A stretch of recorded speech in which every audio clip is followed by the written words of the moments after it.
Hello my future officers आपको SP news Aerotech channel को स्वागत। आज थंबनेल जो अच्छी ना कौन एएसओ वैकेंसी केते आसी पारे आ हमरो कौन एएसओ वैकेंसी केबे आसीबो ए जिनसटी को जानिया पूर्वरु मु आपनको गोटे छोट माने टेबुल टे अछि से टेबुल विषय टिके डिस्कशन कर देबी। टेबुल विषय डिस्कशन कला परे आपण मानको टिके बुझिबाटा सहज हो। ओके, तेनु करी चलंतु।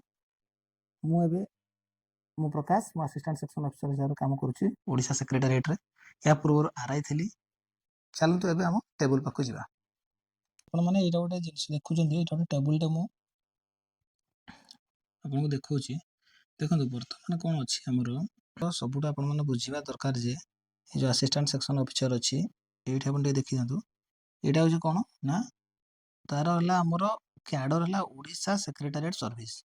एटा जो आपनको देखौची एटा गोटे हमरो लिस्ट, एटा गोटे लिस्ट कोन ना एटा गोटे लिस्ट हला आपण माने एठी देखि पारथुबे। एटा लिस्ट हला कोन ना वैकेंसी लिस्ट। को लिस्ट एटा हला गोटे वैकेंसी लिस्ट।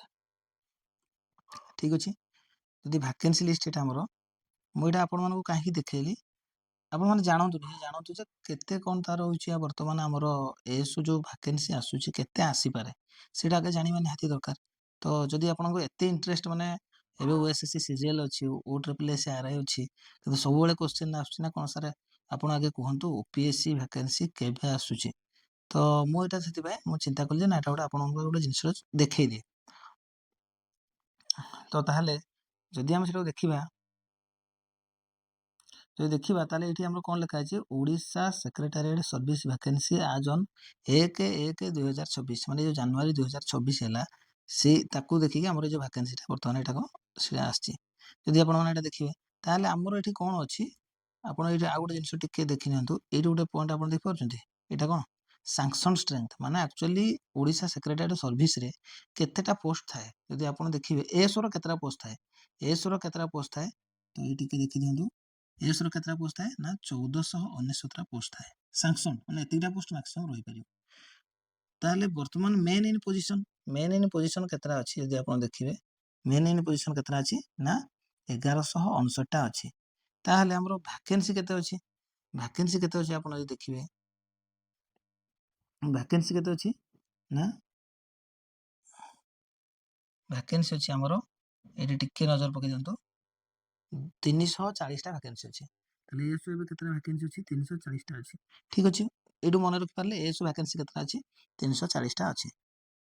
ठीक अछि, तापरे हमरो जो एसओ रो प्रमोशन पर कोन हुए एसओ सेक्शन ऑफिसर होंती, सेक्शन ऑफिसर होंती। आपण ए लाइन टा को टिके मार्क कर दंतु, जानि परिबे ए लाइन टा यार वाला प्रमोशनल एस्पेक्ट हला या कोन एसओ रो कोन हेबे एसओ हेबे डीओ हेबे अंडर सेक्रेटरी हेबे एसओ डीओ अंडर सेक्रेटरी। तापरे आ बुझंतु ने एबेका बाय ता आवश्यक नै। तो एठी कोन अछि सेही भलिया एक्जेक्टली एसओ रो स्ट्रेंथ हला कते ना 727। ताले एसओ रे पूजी पिला कते अछंती 361। ताले एसओ रे वैकेंसी कते अछि, एसओ रे वैकेंसी कते अछि ना ए जोटा आपण देखि नांदु 366 टा वैकेंसी अछि। तो टेबल ले आपण कोन जानले, टेबल या जानले जे एबे सुधा आज ऑन 1 जनवरी 2026 हमरो एसओ रो वैकेंसी कते ना जो तार सैंक्शन स्ट्रेंथ जेतिकी सेतिकरे एबे भी 340 जन एसओ नाहंती। एटा तो कंफर्म प्लस 366 टा एसओ रे वैकेंसी अछि।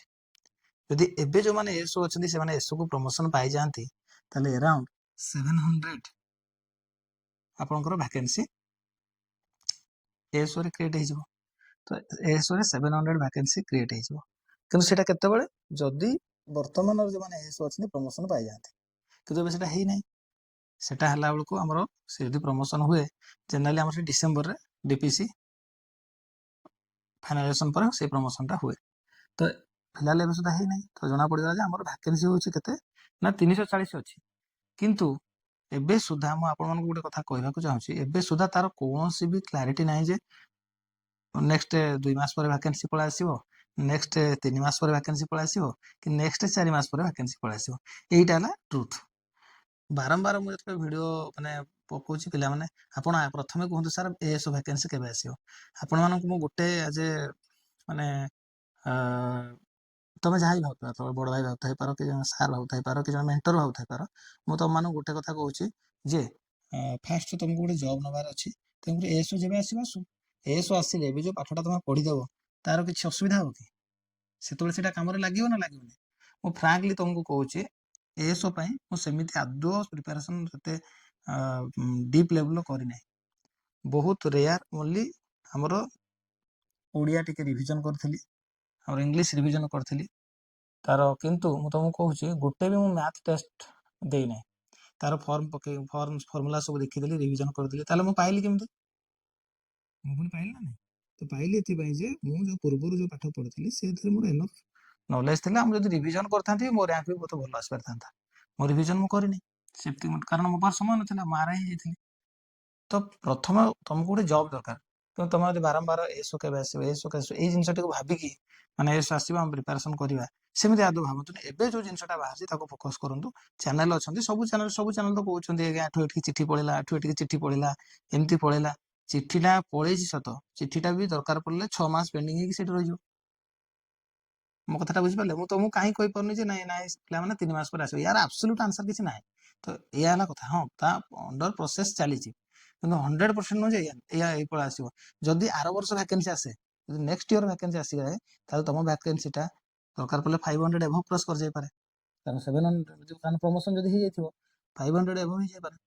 ଆଉ ଯଦି ଏଇ 3 to 4 ମନ୍ଥ ଭିତରେ ତମ ଭ୍ୟାକେନ୍ସି ଆସିଲା, ତାହେଲେ 340 ଅଛି, ଆରାଉଣ୍ଡ 340 300 ରୁ 340 ଭିତରେ ବାହାରି କରିପାରେ। ତ ଏଇଟା ହଉଛି ରିଅଲ ଟ୍ରୁଥ।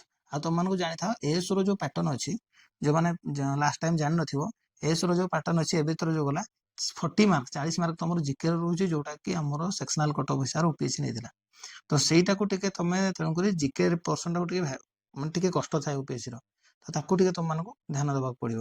ମାର୍କର ଥିଲା ହଉଛି ଓଡ଼ିଆ, 100 ମାର୍କର ଥିଲା ଇଂଲିଶ, ଆଉ ଗୋଟେ ଥିଲା 200 ମାର୍କର ଆମର 50 100ଟା କ୍ୱେଶ୍ଚନ ଥିଲା ଆମର କୋଉଥିରୁ, ରିଜନିଂ ଆଉ ମ୍ୟାଥ। ଯୋଉ 50 100ଟା କ୍ୱେଶ୍ଚନ ଥିଲା ସେଟା ଗୋଟେ କଣ ଥିଲା ଆମର, ତ ଆମର କଣ ଥିଲା ନା ଆମର ହଉଛି ଆମର ମ୍ୟାଥ ଆଉ ରିଜନିଂ, ସେ 100ଟା କ୍ୱେଶ୍ଚନ ଆସେ 1.5 ଘଣ୍ଟା ମାନେ 90 ମିନିଟ୍। 100ଟା କ୍ୱେଶ୍ଚନ 1.5 ଘଣ୍ଟା 90 ମିନିଟ୍ ମାନେ କେତେ ସ୍ପିଡ ହବାକୁ ପଡିବ? ମୁଁ ତମକୁ ଯୋଉ କଣ କହିଥିଲି ଯେ ଆରେ ବାବା ମାନେ ତମେ ଏବେ ଟିକେ ମକ୍ ଟେଷ୍ଟ ଦିଅ, ଏଇଟା ହଉଛି ବଡ। ସେ ମାନେ ମକ୍ ଟେଷ୍ଟ ଗୋଟେ ଭିଡିଓ ବନେଇଛି, କେମିତି ତମ ସ୍ପିଡ ଟାକୁ ତମେ ବଢେଇବ, କେମିତି ତାକୁ ହଉଛି ତମର ଆକୁରାସି ଟାକୁ ବଢେଇବ। ମୁଁ କଣ ପାଇଁ କହୁଛି ତ ଦେଖ, ମାନେ 1.5 ଘଣ୍ଟାରେ ତମେ ପୁଣି ଗୋଲା ବୁଲେଇବ, ମାନେ ସର୍କଲ ବୁଲେଇବ, ତାପରେ ହଉଛି ସେଠି ହଉଛି 100ଟା କ୍ୱେଶ୍ଚନ। ତ ଏଇଠି ତ ଯୋଉମାନେ ଟିକେ ସ୍ଲୋ ଥିବ, ତମ ମାନେ ଏଇଠି ତ 40 50 ରଖି ଦରକାର ପଡ଼ିଲେ ଆଉଟ ହେଇଯିବ। ମିନିମମ୍ ତ 65 ଉପରେ ରଖିବ ମ୍ୟାଥ ଆଉ ରିଜନିଂରେ। ତ ଏଇଟା ଗଲା 100ଟା କ୍ୱେଶ୍ଚନ, 100 ମାର୍କ ମ୍ୟାଥ ରିଜନିଂ ପଳେଇବ ଗୋଟେ ପେପର। 100ଟା ଜିକେ କ୍ୱେଶ୍ଚନ ଆସିବ, 100ଟା ଜିକେ କ୍ୱେଶ୍ଚନ ତମକୁ ସେଭ୍ ରହିବ 100 ମାର୍କ। ସେଇଟା ନେଇଥିଲା ସେକ୍ସନାଲ କଟ ଅଫ। ଏଠି 40% ରଖିଲେ ତମେ ଏସବୁ ସବଜେକ୍ଟରେ ବହୁତ ସ୍କୋର କରିଦବ, ସେଠି 40% ବି ରଖିପାରିବନି, ତମେ ଆଉଟ ହେଇଗଲ। ଦ୍ୱିତୀୟରେ କଣ ଥିଲା? ଦ୍ୱିତୀୟରେ ଥିଲା ଯେ ଆମର ଇଂଲିଶ 100ଟା କ୍ୱେଶ୍ଚନ ଥିଲା, ସେଟା ବି 100 ମାର୍କ। ଓଡ଼ିଆ 100ଟା କ୍ୱେଶ୍ଚନ ଥିଲା, ସେଟା ବି 100 ମାର୍କ। ଏମିତି 400 ମାର୍କର ଗୋଟେ ଏକ୍ଜାମ ହେଇଥିଲା, ଯୋଉଟା କି ଆମର 3ଟା ସିଫ୍ଟରେ ହେଇଥିଲା। ଗୋଟେ ସିଫ୍ଟ ଗଲା ଜିକେ, ଗୋଟେ ହେଲା ମ୍ୟାଥ ରିଜନିଂ ଗୋଟେ ସିଫ୍ଟ, ଆଉ ଗୋଟେ ହେଲା ଆମର କଣ ନା ଇଂଲିଶ ଓଡ଼ିଆ ହେଲା ଗୋଟେ। ତ ଇଂଲିଶ ଓଡ଼ିଆଟା ଆମର 2 ଆୱାର୍ସ ଥିଲା, 100ଟା କ୍ୱେଶ୍ଚନକୁ 200ଟା କ୍ୱେଶ୍ଚନକୁ 2 ଘଣ୍ଟା ଥିଲା। ଆଉ ଆମର ଜିକେଟା ସେମିତି 1.5 ଘଣ୍ଟା ଥିଲା, ଆଉ ଆମର ଏଟାକ ଥିଲା ମ୍ୟାଥ ରିଜନିଂ ବି 1.5 ଘଣ୍ଟା ଥିଲା। ତ ଏଇଟା ହେଲା ତା ପାଟର୍ନ ଥିଲା। ତ ପାଟର୍ନ ବିଷୟରେ ବି ତମକୁ କହିଦେଲି।